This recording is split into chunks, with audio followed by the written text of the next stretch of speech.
मैंने आज एक आयत आपके सामने पढ़ी है, तवज्जो चाहता हूं। उन हालात में मैं आपके सामने आयत पढ़ रहा हूं जब दुनिया हमारा तमाशा देखने के लिए तैयार खड़ी है। जब कभी गज्जा के, फिलिस्तीन के निहत्थे बच्चों पर बमबारी होती है, मिसाइल से मार मार करके उनको टुकड़े किया जाता है, तो ये दुगली मियार रखने वाली दुनिया हंसती है और तमाशा देखती हुई कहती है अच्छा हो रहा है इनके साथ। इनके पास वो कठोर दिल है जो इंसानियत के लिए है ही नहीं।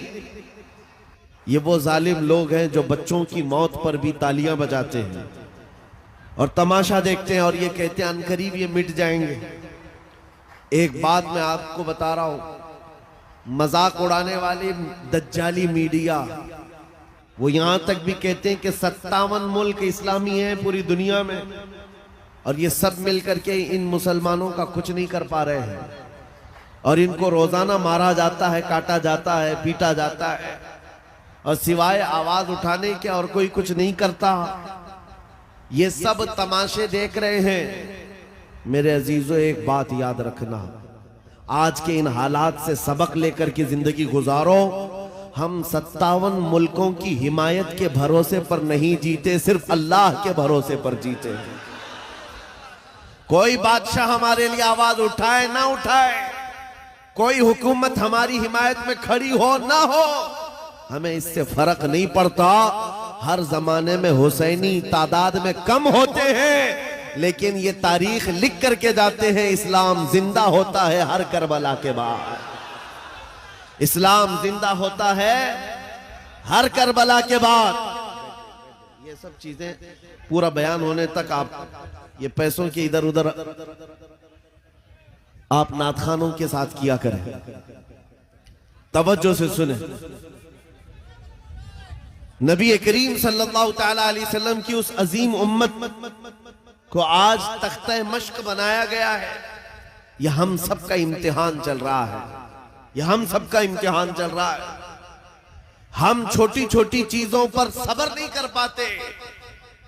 हो सकता है मेरी तकरीरों से आपको असर ना हो सकता है किसी मुकर्रिर की और किसी के वादो नसीहत से आपको असर ना हो रहा हो, लेकिन उन निहत्थे बच्चों की और उन मजलूम फिलिस्तीनियों की उस चीख और पुकार को देख करके तो समझ जाओ कि उनका ईमान कितना मजबूत है, कितना मजबूत है। वक्त के सुपर पावर ताकतें उन निहत्थे बच्चों के सामने खड़ी हैं। दुनिया की सारी बड़ी मशीनें लेकर, सारी टेक्नोलॉजी लेकर, और मुकाबला करने वाले कंकरों और पत्थरों के साथ खड़े हैं। हाथों में कंकर है, पत्थर है, कोई मुजाहमत करने के लिए उनके पास छोटी चीज भी नहीं। उसके बावजूद भी दुनिया उनको आतंकवाद कहती है, दहशतगर्द कहती है, टेररिस्ट कहती है। इससे उनको कुछ फर्क नहीं पड़ता। मैं एक हदीस पाक सुनाता हूं। नबी करीम सल्लल्लाहु तआला अलैहि वसल्लम इरशाद फरमाते हैं, ला तज़ालु इसाबतुम मिन उम्मती युकातिलूना अला अबवाबि दिमश्क व मा हौलहा ज़ाहिरीन अलल हक़ ला यदुर्रुहुम ख़ुज़लानु मन ख़ज़लहुम इला अन तक़ूम अस्साअह औ कमा क़ाल रसूलुल्लाह सल्लल्लाहु अलैहि वसल्लम। मेरे आका फरमाते हैं, क़यामत तक मेरी उम्मत में से एक जमात ऐसी होगी जो दिमश्क के दरवाजों पर और बैतुल मुक़द्दस के आसपास लड़ती रहेगी, हक के लिए लड़ती रहेगी। किसी के बुरा चाहने से उनका कुछ बुरा ना होगा। कयामत आने तक वो हक के लिए लड़ते रहेंगे। मेरे आका सल्लल्लाहु अलैहि वसल्लम ने फरमाया, कयामत तक वो हक के लिए लड़ते रहेंगे, किसी के बुरा चाहने से उनका कुछ नहीं होगा। अब मैं यहाँ बात पूछता हूँ, बुरा चाहने से कुछ नहीं होगा, ये हदीस में कहा जा रहा है, जबकि जाहिर में हम देख रहे हैं उनकी तो इमारतें टूटकर खत्म हो गई, उनके बच्चों के टुकड़े हो गए, उनके यहाँ एक एक कब्र में 80-80 मैयतों को रखा गया। और हदीस में कहा जा रहा है उनका बुरा चाहने वाले लोगों से, उनका बुरा चाहने से उनका कुछ नहीं होगा। अरे बहुत कुछ हो गया, उनके अस्पताल टूट गए, उनके घर बर्बाद हो गए, उनकी जमीनें तबाह हैं, उनके घर बार सब खत्म है, फिर हदीस में ये जो कहा जा रहा है उनका कुछ बुरा नहीं होगा। मतलब ये है मेरे अजीजों, मेरे आका का फरमान है, दुनिया के बुरा चाहने से उनका कुछ नहीं होगा। मतलब घर टूट जाएं, बच्चे खत्म हो जाएं अलग है, रिश्ते टूट जाएं अलग है, लेकिन पूरी दुनिया एक तरफ हो जाए, उनके ईमान का कुछ भी बुरा नहीं हो सकता। और अगर ईमान महफूज है तो दुनिया की सबसे बड़ी दौलत मौजूद है। खत्म कर लिया। अगर नबी पाक सल्लल्लाहु ताला अलैहि वसल्लम से हया होती तो आदमी डर डर करके जीता है कि अचानक मेरी मौत आएगी, कब्र में जाऊंगा तो हुजूर देखेंगे तो क्या कहेंगे, तू मेरा गुलाम है, इस शक्ल के साथ आया। तो आदमी को शर्म और हया अगर बाकी रहे अपने मुस्तफा से तो जीने का ही अंदाज नहीं रखता। खौफे खुदा अगर दिल के अंदर है तो इस तरह अय्याश नहीं रहता। इसलिए ये दो चीजें वापस अपनी जिंदगी में ले आओ। जब तुम जिंदगी तब्दील करोगे तब फिर तुम्हारा एक नारा भी बड़ा असरअंदाज होगा। बाकी यहां मजमू में बैठ करके चीखने और चिल्लाने से क्या होना है। अगर तुम्हारे यहीं बैठ करके नारे लगाने से ही सब कुछ होना था तो क्या बात थी। लेकिन अमल के मैदान में तुम्हें तब्दीली लानी होगी मेरे अजीजों। आला हज़रत फाज़िल बरेलवी रज़ी अल्लाह तआला अन्हु ने इसी दुनिया को दूर करने के लिए तुम्हें नसीहत की थी। ये वो दुनिया है जिसके तुम मतवाले हो गए हो। आज 4 लोगों की दोस्ती की वजह से तुमने अपनी शनाख्त बिगाड़ ली, हुजूर की सुन्नतों को पीठ पीछे फेंक दिया, अपनी दाढ़ी को बार बार छिलाकर गटर के हवाले करते रहे सिर्फ इसलिए कि 4 लोगों में मेरी शक्ल अच्छी रहे, इमेज अच्छी रहे। तुम ये नहीं सोचते कि मेरे नबी पाक जब मुझे देखेंगे तो क्या कहेंगे। हुजूर पाक सल्लल्लाहु ताला अलैहि वसल्लम की अगर नजर पड़े तो मुझे मेरे आका क्या कहेंगे। ये दुनिया जो तुम्हें दिख रही है हकीकत नहीं है मेरे अजीजों। उठो ऐ जवानों, छोड़ दो इन तमाम अय्याशियों को। शहद दिखाए जहर पिलाए कातिल डाइन शोहर कुछ, इस मुर्दार पे क्या ललचाना, दुनिया देखी भाली है। आला हज़रत फरमाती ये दुनिया शहद दिखाती है, जहर पिलाती है। जितना ये टीवी चैनल्स में सीरियल्स हो या फिल्म हो, जो कुछ भी दिखता है ये सिर्फ तुम्हें शहद की तरह लगता है, हकीकत नहीं। ये तुम्हारे अखलाक का कातिल है। ये पूरा इंटरनेशनल तरीके से जो मुसलमानों के अखलाक को तबाह करने की साजिशें हैं, तुम समझते क्यों नहीं। तुम फैन बने हुए हो किसी हीरो के, किसी हीरोइन के। हमारी बच्चियां ख्वाबों में शहजादे सवार कर बैठी हैं, कैसा चाहिए जैसा फिल्मों में। नौजवान लड़का यही सोचकर बैठा है कि मुझे फिल्मों जैसी औरत चाहिए। तुम मुस्तफा करीम के गुलाम हो, कभी ये क्यों नहीं सोचा कि मुझे अगर निकाह में चाहिए तो फातिमा की कनीज चाहिए। एक खातून ये ख्वाब क्यों नहीं सजाती कि मुझे अल्लाह ताला रफीक हयात और शरीक हयात दे तो हैदर कर्रार का गुलाम अता करे। ये मुसलमानों के तौर तरीके थे, लेकिन तुमने दुनिया में मा होकर मस्त होकर किसी और की इक्तिदा को अपना लिया। आ जाओ उसी नुक्ते पर, तुम्हारी कामयाबी अभी भी तुम्हारा इंतजार कर रही है, अभी भी तुम्हारा इंतजार कर रही है। तुम्हें बुला रही है वो वादियां जिन वादियों को मेरे मुस्तफा के गुलामों ने अजानों से पुर कर दिया था। आज वो वादियां चीख चीख कर बुला रही हैं। इकबाल ने कहा था कि ये तमाम जो हालात बदले वो जमाने में मुअज़्ज़ज़ थे मुसलमान होकर, आज तुम खार हुए तारीके कुरान होकर। आज तुम सब छोड़ गए और वो तमाम वादियां आज जिस तरह वीरान नजर आ रही है। एक बात मैं कहता हूं मेरे अजीजों, न संभलोगे तो मिट जाओगे ए हिंदी मुसलमानों, तुम्हारी दास्तां तक न रहेगी दास्तानों में। और फिर बहुत खूब ये कहा है शायर ने, नहीं तेरा नशीमन कसर सुल्तानी के गुंबद पर, तू शाहीन है बसेरा कर पहाड़ों की चट्टानों में। तुम जिस तरह की जिंदगी गुजार रहे हो ये मेरे मुस्तफा की दी हुई जिंदगी नहीं है।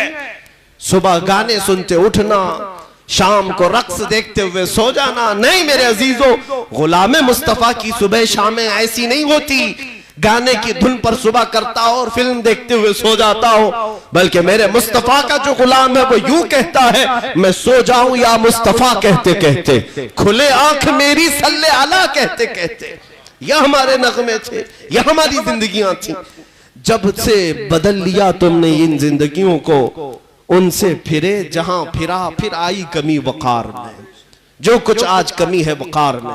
अजीज़ान गिराम वक़ार, वो दौर कैसा था जब ये औलिया कामिलीन थे। इनके दीवार को आप मुताला करें या पढ़ करके देखें, इनका दुर्वेशाना अंदाज भी काफिरों के दिलों पर एक रौब तारी किया हुआ था। आज हुकूमत के तख्त पर बैठ करके भी बिल्ली बने हुए हमारे लीडर नजर आते हैं। क्यों? कौम को बेच खाने वाले लीडर कुछ नहीं कर पा रहे आज।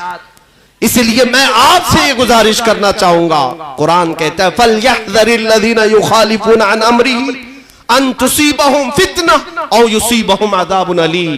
अल्लाह फरमाता है, लोगों मेरे नबी के हुक्म की मुखालफत करने से बच जाओ। अगर तुम रसूल के खिलाफ चलते रहे, अल्लाह फरमाता है अन करीब अल्लाह तुम्हें फितने में मुब्तला कर देगा या दर्दनाक अजाब में गिरफ्तार करेगा। हुजूर की मुखालिफत करोगे फितनों में पड़ जाओगे।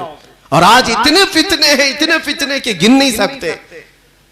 आज मुखबिर सादिक रसूल पाक सल्लल्लाहु अलैहि वसल्लम की वो हदीस भी मुझे याद आती है। मेरे आका ने फरमाया मेरी उम्मत पर एक जमाना ऐसा आएगा कि फितने इस तरह से निकलेंगे जैसे बारिश के कतरे। इतने फितने होंगे मेरी उम्मत में। और एक मिसाल में मेरे आका ने यह फरमाया, तस्बीह के दाने जिस तरह टूट कर बिखर जाते हैं, तस्बीह की अगर डोर टूट जाए, तस्बीह का धागा अगर टूट गया तो उसके जो मनके हैं कैसे जमीन पर गिर जाते हैं। हुजूर पाक सल्लल्लाहु अलैहि वसल्लम फरमाते हैं फितने इस तरह से फैल जाएंगे, एक को पकड़ने की कोशिश करोगे दूसरा उधर चला जाएगा, दूसरा पकड़ने की कोशिश करोगे तीसरा इधर चला जाएगा। आज फितनों का दौर ऐसा ही है, आप देख नहीं रहे। आज हालात ऐसे हैं कि घर जलाए जा रहे हैं और तुम अभी अपने ऐश को खत्म नहीं करना चाहते। क्या मेरे अजीजों ये फिक्र का वक्त नहीं है? क्या ये सोच विचार का वक्त नहीं है? क्या ये लड़ने का वक्त है? आज तुम्हारी अजानें दांव पर लग गई, रसूल पाक सल्लल्लाहु अलैहि वसल्लम की इज्जत पर मुसलसल हमले, बल्कि अल्लाह रब्बुल इज्जत की शान में भी गालियां दी जाने लगी। हिंदुस्तान का मजलूम अगर कोई तबका है तो हम हैं। सबसे ज्यादा टारगेट जिस कौम को किया जा रहा है वो हम हैं। आज किसी दूसरे धर्म को इतना नहीं छेड़ा जाता। क्रिश्चियन यहां पर क्या खा रहे हैं, कैसे जी रहे हैं, किसी को फर्क नहीं पड़ता। लेकिन मुसलमान क्या खा रहा है, किस तरह खा रहा है, इस सब की फिक्र बड़ी है। कौन सा गोश्त खाता है, हलाल तरीके से या झटके से, इसकी फिक्र है। दुनिया नंगी घूम रही है, उसकी फिक्र नहीं। लेकिन हमारी बच्चियां हिजाब भी पहने तो उन्हें तकलीफ है, हिजाब भी पहने। अरे यहां तो स्कर्ट वाले हाफ कपड़े वाले वैसे ही घूम रहे हैं। हमने कब किसको उंगली उठाई है? आजाद मुल्क के मजे ले रहे हो लोग, लेकिन हमारी बच्चियों का हिजाब भी अगर गड़ता है। अजानों का मसला है, सारी इबादत खानों में सब कुछ आवाजें अब तक चलती रही, भजन भी चलते रहे, घंटियां भी बजती रही, क्रिश्चियनों के यहां भी गीत गाए जाते रहे, गुरुद्वारों में संगीत पढ़ी जाती रही, लेकिन किसी का जिक्र नहीं। पूरे हिंदुस्तान में अगर आवाज से किसी को तकलीफ है तो अजानों से। टारगेट एक ही कौम, तुम ही हो। इसीलिए आला हजरत ने जो फरमाया, तवज्जो चाहता हूं, आपने फरमाया था तेरी गठरी ताकी है और तूने नींद निकाली है। तू कहता है मीठी नींद है, तेरी मथी निराली है। ये किस लिए कहा था आला हजरत ने? तेरी गठरी ताकी है, मतलब तुम्हारे पास जो ईमान की दौलत है यही सबको खटक रही है, यही सबको खटक रही है। तेरी गठरी ताकी है और तू सो रहा है। ये बड़े ताज्जुब की बात है। दूसरों को चोरी का डर नहीं, उनके पास है क्या? चोरी अगर होगी तो ईमान की होगी। तुम्हें डरने की जरूरत है। अलर्ट रहो, बेदार रहो। आंख से काजल साफ चुरा ले, यहां वो चोर बला के हैं और तुम सोए जा रहे हो। अजीजा ने गिरामी वक़ार, आज मुझे बताओ उम्मत के गयूर नौजवानों, कल क़यामत के दिन मौला जब हिसाब के मैदान में खड़ा करेगा, मेरे आका सल्लल्लाहु अलैहि वसल्लम फरमाते हैं उस वक्त तक कोई आदम का बेटा कदम नहीं हटा सकेगा जब तक मौला ताला के 5 सवालों का जवाब नहीं देगा। उनमें से पहला सवाल मौला ये फरमाएगा, ए इब्ने आदम, ए आदम के बेटे, मैंने तुझे जवानी दी थी, कहां कहां खर्चा किया, जरा हिसाब दे दे। अल्लाह ताला जब ये सवाल करेगा, जवानी का हिसाब देना इतना भारी हो जाएगा, इतना भारी कि मुहद्दिसीन फरमाते हैं बाज लोगों को 300 साल लग जाएंगे।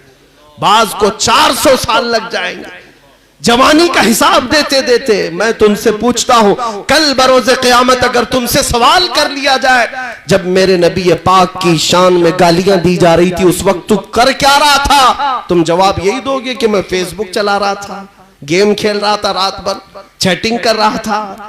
तुम्हारे पास मसरूफियत क्या थी? क्या तुम्हारा दिल दर्द कर रहा था? मैं तुम्हें बताऊं मोहब्बत किसे कहते हैं।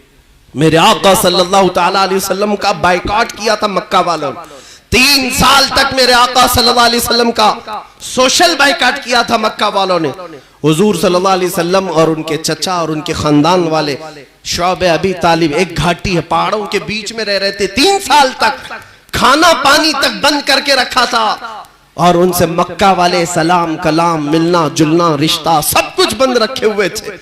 यहां तक कि इन 3 सालों में कई दिन ऐसे आए मेरे आका के ऊपर कि हुजूर पाक सल्लल्लाहु अलैहि वसल्लम ने दरख्त के पत्ते चबा कर खाए और चमड़े को उबाल करके खाया, चमड़े को पानी गर्म करके उबाल करके खाए। ये 3 साल बड़ी सख्ती के गुजरे।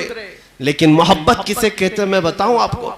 साद इब्ने मुआज मदीने के एक सहाबी हैं जो हुजूर पाक के हाथ पर इस्लाम ला चुके थे बहुत पहले ही, मक्का आकर के ही, और मदीने में रहते थे। मदीना 450 किलोमीटर दूर है मक्का से। उस जमाने में तकरीबन 9 दिन का सफर हो जाता था। जब साद इब्ने मुआज को पता चला कि रसूल पाक का बायकॉट किया है मक्का वालों ने, मेरे आका पत्ते खा रहे हैं और चमड़े को गर्म करके खा रहे हैं। साद बिन मुआज सरदार थे अपने कबीले के, अंसार साहबा में सरदार थे, खजूरों के बागीचों के मालिक थे, बड़े पैसे वाले थे। लेकिन मदीने वालों ने देखा साद इब्ने मुआज रोजाना उठते हैं और दरख्त के पत्ते खाते हैं और चमड़े को लाकर उबाल कर खाते हैं। लोग कहने लगे साद तुम्हारे अंदर फाका आ गया, इतनी गुर्बत आ गई कि तुम्हें पत्ते खाने की जरूरत पेश आ रही है, चमड़े खाने की जरूरत पेश आ रही है। साद इब्ने मुआज ने कहा नहीं, मेरे पास माल और दौलत का जखीरा है, लेकिन मैंने सुना मेरा मुस्तफा पत्ते खा रहा है, तो कैसे ये गवारा करे कि मैं खजूर खाऊं? मेरा दिल नहीं गवारा करता कि मैं खजूर खाऊं या रोटी खाऊं।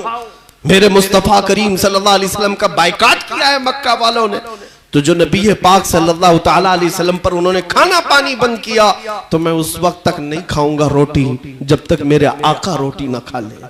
ये सहाबा की मोहब्बत थी। आज नबी कौनैन सल्लल्लाहु ताला अलैहि वसल्लम की मोहब्बत रखने वालों इतनी तो फिक्र कर सकते हो कि तुम्हारे अंदर बेचैनी आ जाए, बेकरारी आ जाए कि मेरे नबी की इज्जत अब सलामत नहीं रही तो मेरी कौन सी इज्जत सलामत रहने वाली है, मेरे घर की क्या इज्जत बचने वाली है। मैं एक बात जिम्मेदारी के साथ कहता हूं, बात कड़वी जरूर होगी, या उलमा, या मशाइख, या सज्जादे, या आस्ताने, एक बात याद रख लेना, जो कुछ भी तुम्हारे पास आज है ये सिर्फ और सिर्फ ये खानकाहों और दीवारों की वजह से नहीं, ये मेरे मुस्तफा की वजह से है। नबी पाक सल्लल्लाहु अलैहि वसल्लम की निस्बत से सब कुछ मिला है। उलमा को जो इज्जत मिली है, उलमा का आज जो माश चल रहा है वो सब नबी के टुकड़ों पर है। खानकाहों के जितने सज्जादे हैं वो जो कुछ भी खाते हैं वो मेरे मुस्तफा का सदका खाते हैं। और अगर हुजूर पाक के नाम पर अलर्ट नहीं हुए, बेदार नहीं हुए, तो हो सकता है ये नेमतें छिन जाएं, ये नेमतें छिन जाएंगी। मेरे अजीजों, हम कंप्रोमाइज सब बातों पर कर सकते हैं, लेकिन हुजूर पाक की इज्जत के मामले में नहीं होनी चाहिए। इतनी बेदारी ले आओ, इतनी बेदारी ले आओ जितनी बेदारी वक्त का मुजद्दिद देना चाहता था। बरेली का इमाम ये कह करके गया है, लोगों जिंदगी गुजारना हो तो यूं गुजारो, पुकारो गुंबदे खजरा के मकी को और गवाह बना करके ये कहो मेरा इस दुनिया में कुछ नहीं है, जो कुछ है वो आपका है। दहन में जुबान तुम्हारे लिए, बदन में है जान तुम्हारे लिए। या रसूल अल्लाह हम आए यहाँ तुम्हारे लिए, उठे भी वहां तुम्हारे लिए। जीने का तरीका ये होना चाहिए। और मुर्शिद गिरामी हुजूर ताजुश शरिया रहमतुल्लाह ताला अलैह ने आखिर वक्त में ये मैसेज दिया था, जिंदगी ये नहीं है किसी की किसी के लिए, जिंदगी है नबी की नबी के लिए। ना समझ मरते हैं जिंदगी के लिए, अरे जीना मरना है सब कुछ नबी के लिए। हुजूर पाक सल्लल्लाहु अलैहि वसल्लम के हो जाओ। आज हमारी ये गरज, हमारा ये ऐलान और हमारी ये पुकार, तुम जो समझते हो ये तकरीर समझो, खिताबत समझो, बयान समझो, वाज समझो, जो तुम्हारी मर्जी, लेकिन हम चाहते इतना ही हैं कि जिस रास्ते पर मेरे आका ने सहाबा को छोड़ा था वो रास्ता आज भी तुम्हें पुकार रहा है। आ जाओ उसी रास्ते पर, आ जाओ उस रास्ते पर, इसलिए कि उस रास्ते में कोई कजी नहीं, कोई टेढ़ापन नहीं। वो रास्ता मदीने से सीधे मेरे मौला की बारगाह में ले जाता है। और ये औलिया कामिलीन के उर्सों पर आने वाले, आप यहां कोई तमाशा देखने नहीं आते। इन औलिया के आस्थानों पर, उर्सों पर आने वाले रात भर इंटरटेनमेंट करने के लिए नहीं आते। यहां जो आते हैं वो दिल की इस्लाह के लिए आते हैं।